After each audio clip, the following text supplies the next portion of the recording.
کہتے ہیں نبی پاک صلی اللہ علیہ وسلم کے چچا کے بیٹے عبداللہ ابن عباس، حضور کے چچا کے بیٹے، اتنا بڑا خاندان تو نہیں نہ ہو سکتا جتنا میرے نبی پاک کا خاندان بڑا ہے۔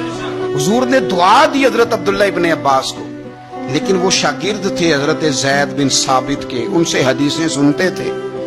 تو پتہ ہے اتنے بڑے خاندان کے ہونے کے باوجود حضرت زید بن ثابت استاد تھے۔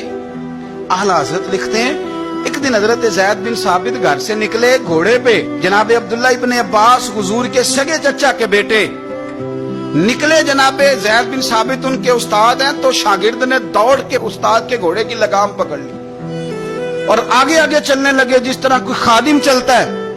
حضرت زید بن ثابت کہنے لگے جناب آپ کیا کر رہے ہیں، آپ خاندان رسول میں سے ہیں۔ تو آپ فرمانے لگے ہمیں بتایا گیا ہے کہ علماء کا ادب کرنا ہے، ہمیں سکھایا گیا۔ جب یہ لفظ کہے تو حضرت زید بن ثابت رضی اللہ تعالیٰ عنہ چھلانگ لگا کے گھوڑے سے نیچے اترے اور جناب عبداللہ ابن عباس کا ہاتھ چوم کے کہنے لگے ہمیں بھی بتایا گیا ہے کہ خاندان رسول کی عزت کرنی ہے۔ ہمارے بچے نا آج کل ادب سے اس لیے خالی ہیں کہ ہم صرف اپنا ادب کراتے ہیں، اگر سب کا ادب کرائیں گے تو انشاءاللہ وہ ہمارا بھی ادب کریں گے۔ امام قصائی رحمۃ اللہ علیہ سے ہارون رشید کہنے لگا میرے بیٹے کو گھر آ کے پڑھا دیا کریں۔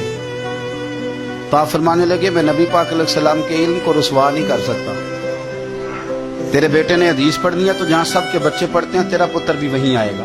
اس نے کہا جی ٹھیک ہے میرا بیٹا وہیں آ جائے گا، لیکن اسے تھوڑا الگ سے ٹائم دے دیں۔ فرمانے لگے کوئی ٹائم الگ نہیں، ساری کلاس میں جہاں سب بیٹھیں گے تیرا پتر بھی وہیں بیٹھے گا۔ عرض کی چلو اس کا سبق ہی پہلے سن لیں، فرمایا یہ بھی نہیں کروں گا، جو پہلے آئے گا سبق اس کا پہلے سنا جائے گا، یہ نبی پاک کا دین ہے۔ اب ہارون رشید کیا کہتا ہے، بادشاہ ہے، کہتا ہے حضور میں آپ کو آزما ہی رہا تھا کہ میں اپنے بچے کو کہیں کچے استاد کے پاس تو نہیں داخل کرانے لگا، انشاءاللہ یہ آئے گا اور خدمت کرے گا آپ کی، آئے گا۔ ہارون رشید گزر رہا تھا اور امام قصائی رحمت اللہ علیہ نا وضو کر رہے تھے۔ یہ اعلیٰ حضرت لکھتے ہیں ساری باتیں ساری انہی کی سنا رہا ہوں، انہی کے مطلب کی کہہ رہا ہوں، زبان میری ہے بات ان کی، انہی کی محفل سنوارتا ہوں، چراغ میرا ہے رات ان کی۔ چراغ نے جب سنورنا ہو تو اندھیرا ہو تو سنورے گا نا، ورنہ چراغ کو پوچھے گا کون؟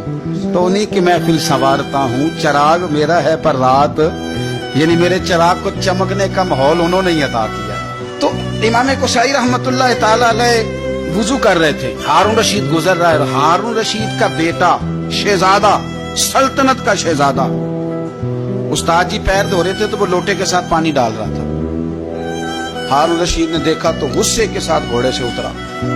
لوگ کہتے ہیں ہم یہ سمجھے کہ اب ہارون رشید نا امام قصائی پہ غصہ کرے گا کہ شہزادے سے وضو کروا رہے ہیں۔ کسی نے امام قصائی کے کان میں کہا کہ ہارون رشید آ رہا ہے، فرمانے لگے آ رہا ہے تو آنے دو، میں کیا کروں، آ رہا ہے تو آنے دو۔ ہارون رشید قریب آیا تو غصے میں آیا اور آ کے پتہ کیا کیا، زور سے اپنے بیٹے کو تھپڑ مارا، کہنے لگا رب نے تجھے دو ہاتھ دیے ہیں اور تیرے استاد جی خود پیر دھو رہے ہیں، ایک ہاتھ سے پانی ڈال دوسرے ہاتھ سے استاد کے پیر دھو، پھر تجھے پتہ چلے گا کہ میں کسی عالم کی خدمت کر رہا ہوں۔ ہاں تمنا درد دل کی ہو تو کر خدمت فقیروں کی، نہیں ملتا یہ گوہر بادشاہوں کے خزینوں میں، تو یہ کیا کر رہا ہے۔ ہارون رشید کسی کی پرواہ نہیں کرتے تھے، لیکن کوئی عالم دربار میں آتا تو تخت پہ اٹھ کے کھڑے ہو جاتے۔ وزیر بھی بڑے ہوتے ہیں نا مشورے دینے والے۔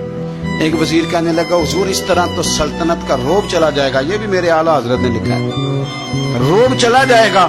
آپ آنے پر کھڑے ہو جاتے ہیں مولوی صاحب کے، تو آپ فرمانے لگے مولوی کی عزت نہیں کرتا، میں نبی پاک کے دین کے علم کی عزت کرتا ہوں، اور اگر حضور کے دین کی عالم کی عزت کرتے سلطنت کا روب جاتا ہے تو جانے دو، حضور کے دین کے عالم کی قدر تو ہوتی ہے نا۔